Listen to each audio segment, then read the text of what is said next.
台中市的消防局19接到报案，讲有2队爬山队计共16个人伫中央山脉8里段要落山的时，经过台中市和平区的县务溪因为溪水涨起来无法度落山，通知消防队来救因。昨消防员评估溪水较细路，有时赶紧调伫山区4天的10来个民众救出来了。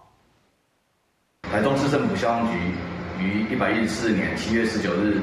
上午6时26分接获民众报案，俄西营地有16人登山团队受困。22日上午水流趋缓，搜救人员立即以双组成架设横渡系统，并测试安全性后，于上午10时52分顺利将受困16名民众依序救出。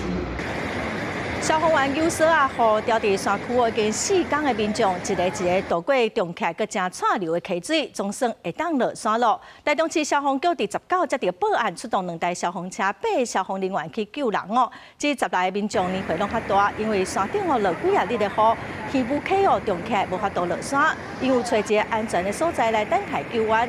消防队第20搁21拢因为溪水搁正大正串流，无法度来抢救，是先送物资。昨溪水较细，就赶紧来救援甲因救出来，马上因行到登山口。